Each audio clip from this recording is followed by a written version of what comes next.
Let's begin with some scheduling announcements for the remainder of President Trump's very busy week. Today at 3 p.m., President Trump will host a Black History Month reception in the East Room of the White House. I know many of you will attend, and we will see you up there. Tomorrow, President Trump will host a Board of Peace meeting at the Donald J. Trump Institute of Peace, where he will announce that member states have pledged more than $5 billion towards the Gaza humanitarian and reconstruction efforts, and have also committed thousands of personnel to the International Stabilization Force and local police to maintain security and peace for Gazans.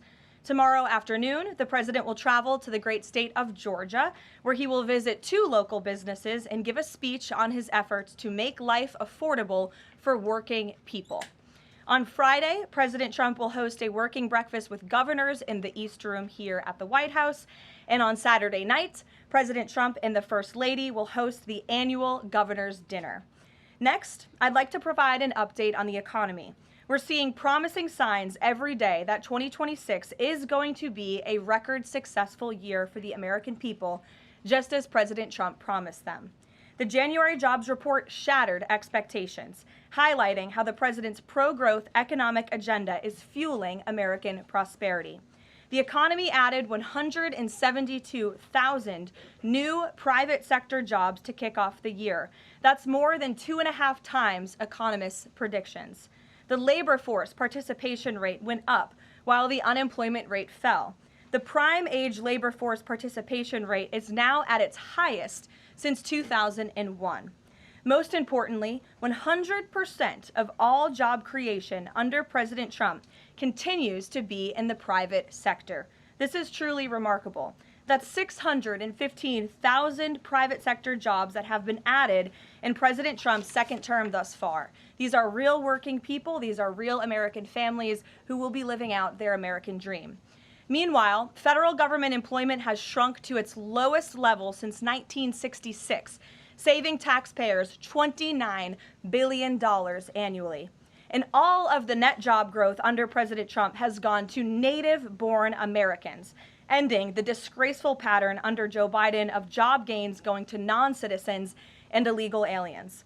Additionally, on inflation, the new CPI report is even more proof of the progress made by President Trump. Despite all of the doom casting from the so-called experts, the president has managed to utilize powerful tariffs to secure trillions of dollars in investments into our country and rebalance our trade deals while simultaneously cooling inflation. Year-over-year inflation fell to 2.4% in January, beating expectations again and marking the lowest level since May. Core inflation, the best measure of inflation, dropped to its lowest level in nearly 5 years. Meanwhile, real average hourly earnings for all private sector workers rose in the month of January, which means more money is going back directly into people's pockets.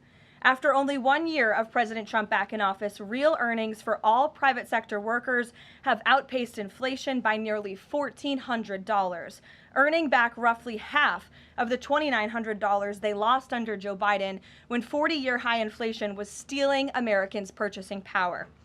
President Trump's policies are and will continue to allow Americans' incomes to go further for bills, retirement, and achieving the American dream.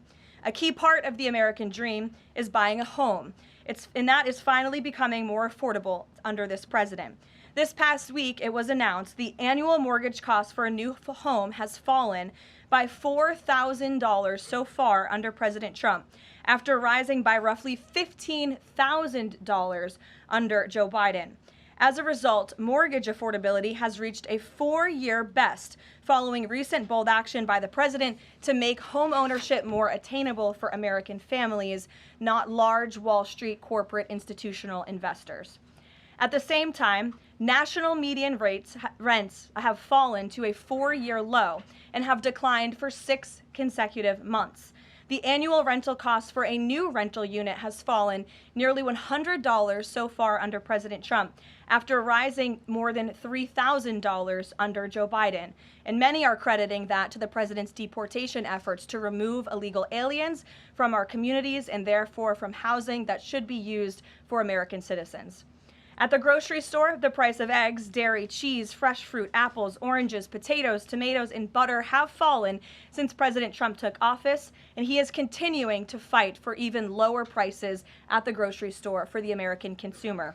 At the gas pump, fuel prices are down by almost 10% over the past year. The average national price for a gallon of regular gas is now less than $3 and is approaching $2.70 in some states, and much lower than that in many states across the country as well. We've seen in several states gas is under $2 a gallon. And at the pharmacy, prescription drug prices are down over the past year, with even more price relief ahead for American patients, thanks to President Trump's most favored nation drug pricing deals and the great health care plan, which he is calling on Congress to pass as soon as possible. What President Trump wants Americans to understand is that this is only the start and the best is yet to come. The historic success that we have seen since he took office is just the beginning of enormous growth and opportunity that we are about to witness. And I know the president looks forward to hitting the road and being with the great people of Georgia tomorrow to talk about just this. So with that today, I know there's a lot of news. I will open it up to take your questions, and we're going to start, as always, with our new media seat, the great Michael Graham from Inside Sources. Thank you for being here, Michael. Thank you for having us, and thanks from our 200 newspaper partners around the country. So you mentioned gas. We didn't mention natural gas. And back where you live, your friends and family are paying among the highest prices for natural gas to heat their home and for electricity generation, the #1 source of power across New England. The cheap gas is in Pennsylvania. The two highest places to buy gas in the country, New York City and Boston. The problem is the blue states will not allow the gas to travel to produce electricity or to reach customers. When President Trump first came back in office, there was some talk, him and Governor Hochul in New York possibly reaching a deal. When will consumers in the Northeast feel relief from President Trump's energy policies, and what can he do about state objections to expansion of infrastructure? Then I have a quick follow-up. Sure, absolutely. Well, the president has promised all Americans across the country, and in particular in the Northeast, where we do face much higher costs of electricity and of energy, unfortunately, because of the Democrat policies in the area. From the federal government's perspective, the president and the National Energy Dominance Council, Secretaries Wright and Burgum, are doing all we can when it comes to federal permitting. The drill, baby, drill agenda is obviously underway. The president has made a huge push for more fossil fuels in this country. You look at what he did last week with respect to coal. Coal truly keeps the lights on in this country. We learned that in the recent winter storms. However, there's only so much that can be done at the federal level. That's why the president has called on blue state governors to participate in this energy dominance agenda, including governors in New England and the Northeast, by contacting Governor Hochul directly to get this Constitution pipeline underway. This is not only going to bring down the cost of energy in the Northeast, it's also going to support job growth and energy affordability and more opportunity for workers in the Northeast. And I just have a quick statistic here on energy that I found fascinating, and it's obviously true because I'm saying it up here. Red states with Republican legislatures currently enjoy lower average retail electricity prices than blue states with Democrat legislatures. And that's exactly why the president is calling on all blue state governors across New England and the Northeast to get on board. Let's bring prices down for all Americans, whether they live in a red or a blue state. So right down the street from your alma mater, San Antonio College, you talk about building an ICE facility that's causing a lot of political agita in New Hampshire, and for the Republican governor, Kelly Ayotte. Seems to be some miscommunications argued on both sides.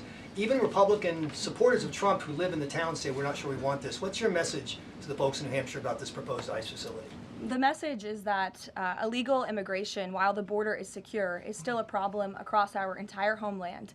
And the previous administration allowed nearly 20 million illegal aliens from countries all over the world into our country. And the president and Secretary Noem have done a phenomenal job at deporting. Nearly 3 million illegals have left the country either through deportation or self-deportation over the past year. But obviously, there are a lot more illegal alien criminals left in our homeland. That includes in New England. There are many within our communities in New Hampshire, in Maine, and definitely in Massachusetts and in the Boston suburbs that need to be arrested, detained, and deported back to their home countries. And so the president and Secretary Noem, and I know ICE, are engaged with local governors across the whole country, including in New Hampshire, to open more detention facilities. This is an unfortunate consequence of the previous administration's border invasion that the president has thankfully put a stop to, but of course we still need to grapple with the illegal alien criminals who are here, and that requires more detention space.